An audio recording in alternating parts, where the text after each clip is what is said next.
Hello बच्चों, मैं मकफूर अहमद। हमारा आपका प्यारा सा चैनल मकफूर फिजिक्स हब। आज हम आज हम आप लोगों के लिए लेकर आए हैं बर्नौलीज थ्योरम। बर्नौलीज थ्योरम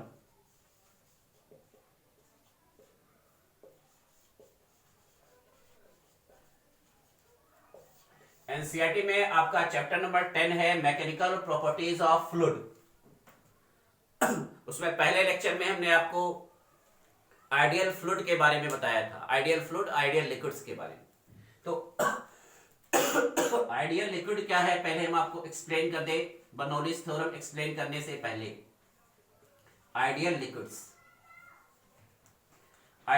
जो है वो इनकम्प्रेसिबल होता है। इनकम्प्रेसिबल कोई भी लिक्विड इनकम्प्रेसिबल नहीं लिया जा सकता, बट अगर 99% इनकम्प्रेसिबल है तो हम उसको इनकम्प्रेसिबल कंसीडर कर लेते हैं।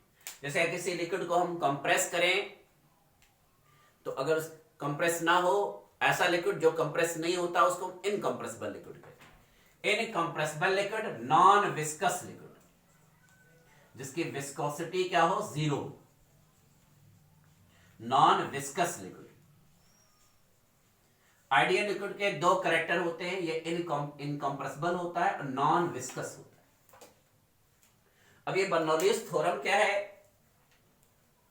बर्नौलीज थ्योरम ये है कि जब कोई आइडियल लिक्विड यानी कि इनकम्प्रेसिबल और नॉन विस्कस लिक्विड किसी क्रॉस सेक्शन ट्यूब में, non uniform cross section tube में स्ट्रीमलाइन फ्लो से फ्लो होता है, तो उसके एवरी पॉइंट पर pressure energy P per unit volume, kinetic energy half rho V square per unit volume और potential energy per unit volume rho जी H, इन तीनों का सम कांस्टेंट होगा। जब ideal liquid, incompressible liquid, non viscous liquid non uniform cross section tube में, किसी tube में, किसी पाइप में स्ट्रीमलाइन फ्लो से फ्लो होगा, तो उसके एवरी पॉइंट पर pressure energy per unit volume, kinetic energy per unit volume और potential energy per unit volume का जो सम होगा वो कांस्टेंट होगा। Pressure energy per unit volume, kinetic energy per unit volume and potential energy per unit volume का जो sum होगा वो कांस्टेंट। तो pressure energy per unit volume हमने आपको P पहले बता रखा है, kinetic energy half rho V square और potential energy rho ji h is equal to constant. अब इसका डेरिवेशन हम आपको बता देते हैं।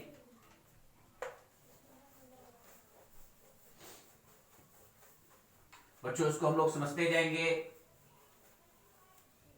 अभी देखिए ले लिया हमने एक non uniform cross section tube.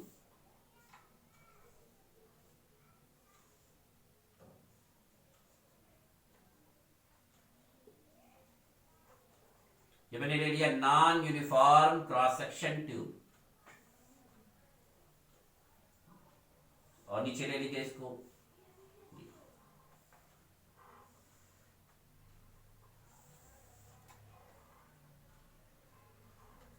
ये इसका एक्स एंड है और ये इसका वाई एंड है।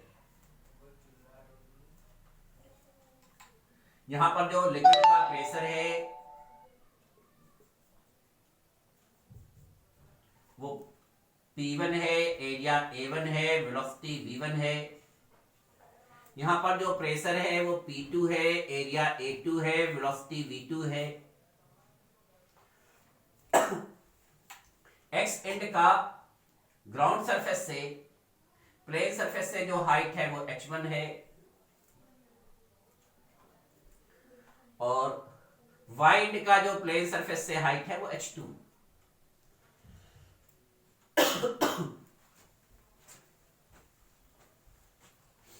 अब लिक्विड जब यहां फ्लो हुआ तो कंसीडर कर लीजिए उसने L1 डिस्टेंस कंसीडर किया, L1 डिस्टेंस जो है वो कवर किया, तो वर्क पर unit time x and x सिरे पर, पाइप के एक्स सिरे पर वर्क डन निकालेंगे। तो W1 is equal to F1 into L1, पर यूनिट टाइम ले रहे हैं तो T से डिवाइड कर देते। Work is equal to force into displacement. तो यहां पे लिक्विड जो डिस्टेंस कवर कर रहा है उसको हमने L1 कंसीडर कर रखा है, और फोर्स ड्यू टू प्रेशर तो P1 A1, L1 upon T हमारा V1 हो जाएगा। Pressure is equal to force upon area, आपको पहले से बताया गया है। Then force is equal to pressure into area.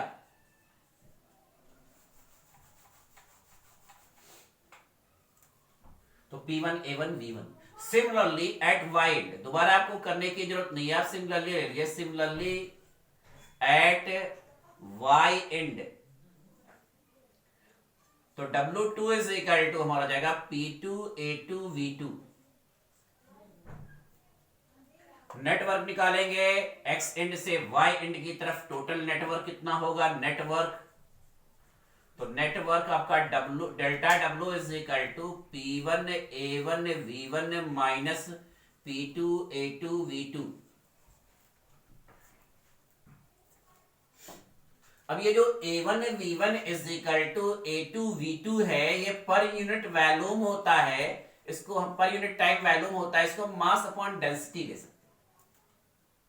Liquid की डेंसिटी बेटा नहीं चेंज होगी, क्योंकि पहले बता दिया गया कि लिक्विड इनकंप्रेसिबल है, लिक्विड आपका कंप्रेस नहीं हो रहा है। जब लिक्विड आपका कंप्रेस नहीं होगा तो डेंसिटी उसकी चेंज नहीं होगी। लिक्विड आपका क्या है बेटा इनकंप्रेसिबल है। तो ये एरिया इंटू वेलोसिटी यानी area into distance upon time. आपको इक्वेशन ऑफ कंटिन्यूटी बताई गई है कि A1 V1 is equal to A2 V2 is equal to M upon row.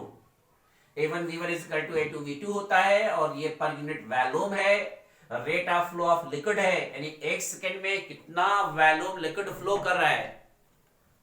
Volume per unit time, तो वॉल्यूम पर यूनिट टाइम हमारा क्या हो जाएगा mass upon density. Then delta W is equal to हमारा हो जाएगा P1 M upon rho minus P2 M upon rho. Then net work done M upon rho is equal to P1 minus P2। ये network आ गया बेटा, इसको बेटा pause करके write down कर लीजिए।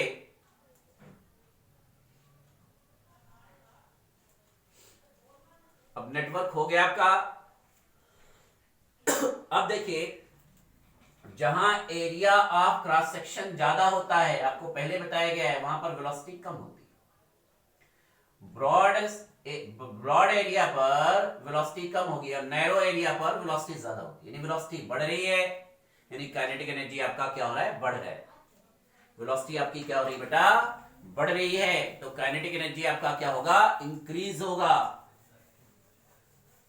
काइनेटिक एनर्जी आपका क्या होगा इंक्रीज होगा। तो यहां हम लेंगे increase in kinetic energy, increase in kinetic energy.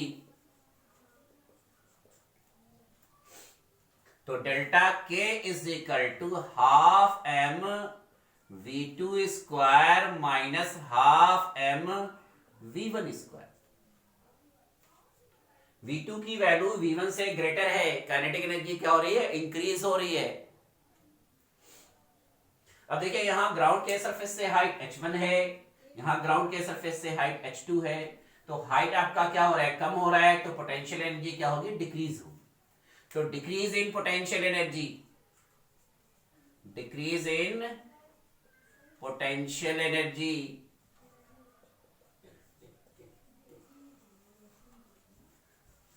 Decrease in potential energy आपका हो जाएगा delta U is equal to mgh1 minus mgh2।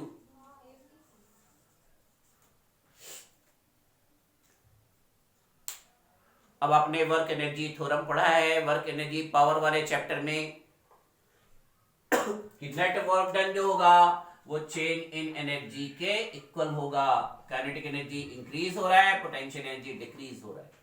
तो यहां पर हो जाएगा M अपॉन रो P1 माइनस P2 डेल्टा के आपका हो जाएगा half m v2 square minus half m v1 square.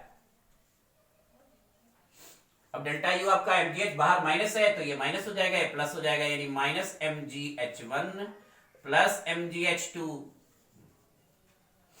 अब बेटा m कॉमन ले लेंगे, m बाहर लेंगे तो m आपका कट जाएगा, रो से क्रॉस मल्टीप्लाई कर देंगे, देन आपका हो जाएगा P1 minus P2 is equal to m हमने कॉमन ले लिया, अब इसको m अपॉन रो लीजिए बाहर। अब यहां से m कॉमन ले लेंगे तो हमारा हो जाएगा half v2 square minus half v1 square minus gh1 plus gh2। तो ये m आपका कैंसिल हो जाएगा। अब रो का क्रॉस मल्टीप्लाई कर देंगे, अब रो का क्रॉस मल्टीप्लाई करेंगे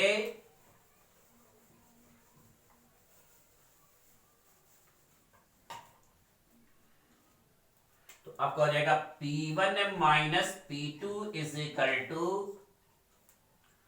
half rho V2 square minus half rho V1 square minus rho gh1 plus rho gh2।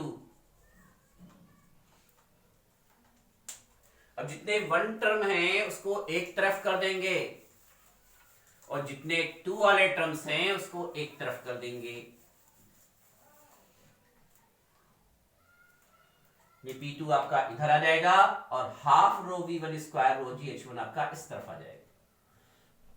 तो ये दोनों चल जाएंगे, प्लस हो जाएंगे, और P2 आपका इधर आएगा तो प्लस हो जाएगा।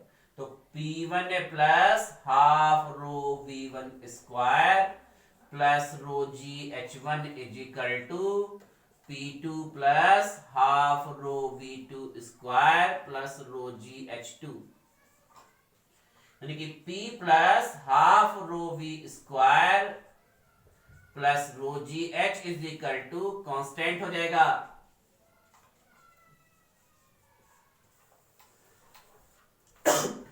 यानी कि जब आइडियली लिक्विड इनकंप्रेसिबल लिक्विड, जब इनकंप्रेसिबल लिक्विड और non viscous liquid streamline flow से फ्लो होगा तो एवरी पॉइंट पर प्रेशर एनर्जी, काइनेटिक एनर्जी और पोटेंशियल एनर्जी का जो सम होगा वो कांस्टेंट होगा।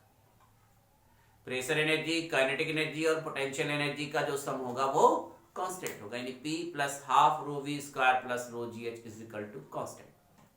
तो बेटा ये मैकेनिकल प्रॉपर्टीज ऑफ फ्लूइड का इंपॉर्टेंट हेडिंग था, इंपॉर्टेंट डेरिवेशंस था। इसमें बहुत सारे कंफ्यूजन है, अभी कंफ्यूजन रहे होंगे आपको। अभी एक बार मैंने डेरिवेशन रिवाइज करा दिया है, इस पर बेस्ड हम लोग न्यूमेरिकल क्वेश्चन नेक्स्ट लेक्चर में सॉल्व करेंगे, और बर्नौलीज थ्योरम के एप्लीकेशंस पे भी डेरिवेशन पूछे जाते हैं।